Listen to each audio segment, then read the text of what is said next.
Donc, quand on signe à Washington, Fayoulou change le langage, Mouzito change le langage, des terroristes changent le langage.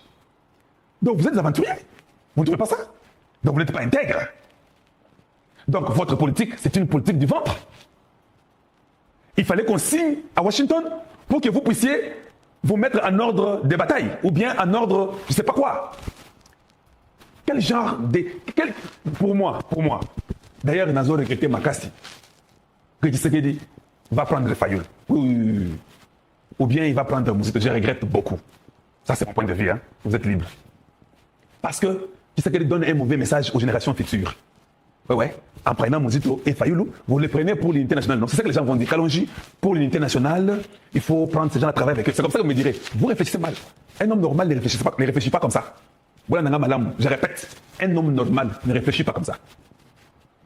Quand un homme a fait tuer les familles, a fait tuer des Congolais, vous ne l'associez pas à l'affaire des Congolais. Parce que cela sera encourager le mal. Prochainement, je vais commencer à parler contre Tshisekedi, je vais commencer à l'insulter, vous allez venir vous m'insulter, vous parler, je continue à insulter Tshisekedi, et puis je me fais les buzz. Je deviens l'homme populaire, tous les ennemis de Tshisekedi sont derrière moi, ils m'appuient, et quand je comprends, c'est comme ça que vous êtes. Vous réfléchissez mal. Après une année, 2 ans, allez, je demande pardon à Tshisekedi, il me reçoit, et puis c'est bon, on travaille ensemble. C'est quelle stupidité ça? C'est quel comportement? C'est quelle nature d'individu? Donc, je suis sans valeur. Je suis comme une prostituée ou un prostitué. J'ai dit des bêtises pendant 6 mois, 1 année, 2 ans. Quand Tshisekedi signe avec les Belges, je comprends que Tshisekedi aura les pouvoirs. Il y a même les gens qui disent que c'est bien, et Tshisekedi doit réunir tout le monde autour d'une table. Mais vous êtes des fous. C'est une médiocrité. Ça, ce sont les choses que je dois vous dire. Hein. Aucun journaliste ne vous dira des choses comme ça. Il n'y a que quelqu'un qui peut vous dire ça. Oui. Pourquoi vous faites ça? Parce que qu'est-ce que vous réservez aux gens de 1900, les gens de 2050, 2070, qui sont vos enfants et nos enfants? En 2070, nos enfants diront quoi? Feront quoi? Ils vont faire la même chose, non? Vous ne pensez pas? Non, tout n'a qu'à.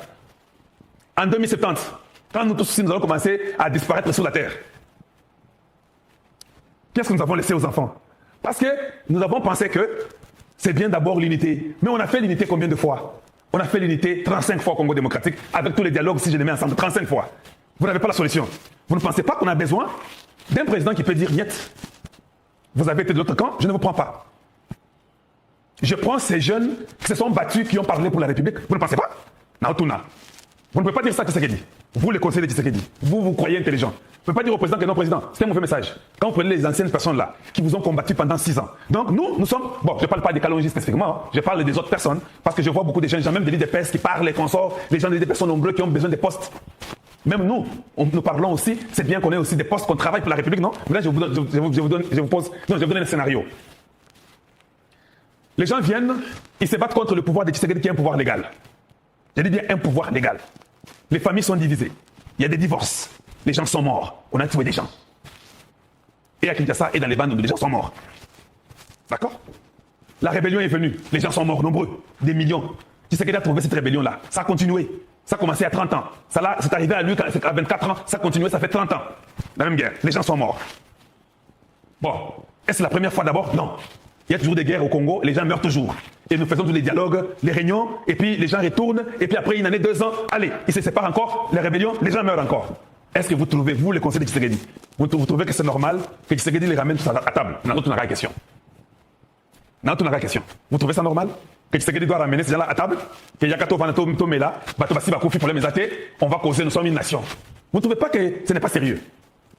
Et je vois que le monde entier, ils disent que non, intérieurement, le Congo doit causer entre eux, sont des Congolais, c'est leur dialogue interne. Nous, on ne s'engage pas de leur dire ce qu'ils doivent faire intérieurement. Nous les encourageons de dialoguer. Mais si ces gens-là savaient que le Congo ne veut jamais dialoguer avec tous ceux-là qui ont été les ennemis de la République, vous ne savez pas que ce serait notre langage? Si Boulos, Donald Trump, tout le monde sait que le Congo ne négocie jamais avec ceux qui ont tué les Congolais, vous pensez que les Américains viendront vous dire les problèmes internes, les dialogues entre vous, entendez-vous causer entre vous? Non, ils vont dire que non. Ces problèmes ne causent pas. Parce que eux, les Américains ne causent pas aussi avec leurs terroristes. Israël ne négocie pas avec leurs terroristes. Et c'est resté, c'est ancré. C'est comme ça que ça y est. Mais chez vous, comme ils savent que Bino Solagana Bango, ils vont vous dire, et d'ailleurs ils vous disent même, d'ailleurs ils sont très gentils les Américains, ils disent que ça c'est une affaire intérieure du Congo, on ne peut pas, on a même posé la question sur Kabila. Quel rôle vous pensez Kabila? Une question stupide d'un journaliste stupide. Comment tu peux poser une question comme ça? Toi, tu es d'abord congolais. Tu demandes à un Américain quel est le rôle que vous pensez Kabila devait avoir. Mais, mon Dieu, ça c'est être sous-homme. Toi, tu es congolais. Tu connais tes droits. Tu sais que cet homme a dirigé pendant 18 ans. Il a tué des Congolais après, il a menti. Il a rejoint, il a les mêmes objectifs que les ennemis de la République. Pourquoi d'abord tu poses cette question-là à un étranger? Quel est le sort de Kabila? Donc, tu es en train de penser, de voir ce que l'étranger fera pour toi. Oh mon Dieu! Quel genre de peuple nous avons? Donc toi, tu dois aller demander à Boulos qu'est-ce que vous pensez de Kabila quand il est rentré? Et quel rôle vous pensez qu'il devait avoir? Quelle stupidité, quel journalisme! Nous, on vous ramasse au pesant. Vous comprenez? Les gens me prennent pour un orgueilleux, mais des fois, je me dis, mais c'est quelle question ça? Donc toi, les Congolais là, tu ne comprends pas que ce n'est pas une question à poser. Kabila doit être arrêté et pendu parce que les Congolais sont morts. Comme tu n'es pas un homme, tu es un sous-homme. Tu es tellement esclave, des esclaves, que tu dois demander au maître, maître, qu'est-ce que tu penses de cet homme ici? C'est ça, au fait, la réalité. Nous pouvons tout dire, mais la question, c'est une question d'un esclave qui pose la question à son maître. Maître, qu'est-ce que tu penses de cet homme ici de Kabila qui était venu au Congo, ou bien alias Kabila? C'est ça la question? Donc, vous êtes des esclaves mentalement, et vous ne le savez même pas. Il y a des questions qu'il ne faut pas poser. Tout homme et tout peuple sait ce qu'il devrait faire. Et ça fait mal. Des fois, je me pose la question. Maintenant, écoutons. Fayoul, après avoir fait l'aventure de, je ne sais pas, de 3 ans ou 4 ans, et partout il est parti, il n'y a rien eu de bon. Avec les Moïse Katoubi, avec ceci, avec les Bemba, tout ça, des bêtises, la Mouka Islam, des gens moins sérieux. À la fin, Tshisekedi les reçoit. Quel est le message que Tshisekedi donne à nos enfants? Ce sont des questions que nous voulons savoir. Quel est le message que vous donnez à nos enfants? Et prochainement, vous aussi, si vous n'êtes pas d'accord, tuez la République, faites toutes les bêtises du monde, séparez les gens, affaiblissez les institutions de la République, à la fin, on vous prendra. Et ce qui est grave, les mêmes bêtises n'ont pas commencé avec Fayoulou, du temps de Tshisekedi. Non, les mêmes bêtises, c'est depuis les Kalonji Moulopoué, les Tchombe, les Kassavubu, les Lumumba. Ils avaient des problèmes toujours. Les Ilewo, toujours des problèmes stupides et bêtes. Et je vous l'ai dit, voilà le grand problème qui manque aux Congolais. Un pays qui est envié par le monde entier, avec un peuple inconscient. Bon, pas seulement les peuples, surtout ses dirigeants, des inconscients. Mais oui, c'est la vérité, il faut qu'on se le dise. Et puis c'est le tour des Mouzito qui arrive. Mais c'est Mouzito qui a dit que nous allons faire tout pour que les investisseurs ne viennent pas. Je sais que vous êtes content que Mouzito est parti voir Tshisekedi, tout ça, les Fayoul, je sais. Moi, je ne suis pas de cette catégorie-là. Ça, je vous l'ai dit. D'ailleurs, consciemment, ma conscience va me reprocher jusqu'à ma mort. On va tout faire que les investisseurs ne doivent pas venir. Il faut qu'on fasse tout qu'on bloque les investisseurs qui ne puissent pas venir. C'est comme ça, non? La même personne qui ne voulait pas que les investisseurs puissent venir, elle revient, elle dit, bon, on va regarder un peu le deal là, on va voir où est-ce qu'on peut arranger, on peut arranger. Et Tshisekedi vous prend. Et on vous promet un poste. Donc, autrement dit, ça veut dire ceci. Vous qui êtes dans la vérité, vous qui vous battez pour la vérité, vous êtes inutiles. C'est ça que ça veut dire au Congo. Ceux-là qui nous combattent, quand ils se retrouvent, ils deviennent un peu conscients, nous leur donnerons les postes. Vous qui vous battez ici, vous n'êtes pas important. Il y a bien des agarres au fêlé. Voilà pourquoi vous créez beaucoup d'aigris. Vous les créez pourquoi? Parce qu'ils sont avec vous. Ils se battent avec vous. Vous les oubliez. Ils vous tiennent debout contre vos ennemis. À la fin, vous prenez vos ennemis, vous vous mettez à table avec eux, vous mangez avec eux, et vous abandonnez ceux qui vous ont accompagné dans la bataille. C'est ça que ça veut dire. C'est ignoble, vous ne pensez pas? Vous allez créer beaucoup de petits aigris partout. Oui. Et après, vous allez commencer à aller après les aigris. Non, c'est vous qui êtes médiocres. Ils ne sont pas les aigris. Ils se sont battus dans la cause juste. Mais au lieu de les approcher, vous ne les avez pas approchés. Vous avez approché leurs ennemis à côté de vous. C'est simple.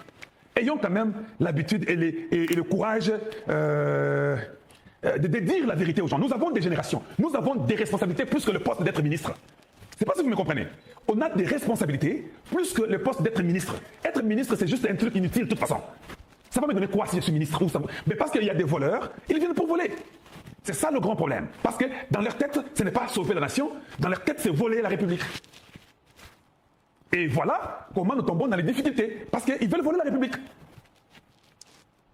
Donc, quand vous êtes dans l'esprit de vouloir avoir tout le monde autour d'une table, pour que les mêmes voleurs rentrent et volent encore, le Congo ne se développera jamais. Il ne faut pas rêver, il n'y a pas de magie sur la terre. Moi, je ne crois pas à la magie.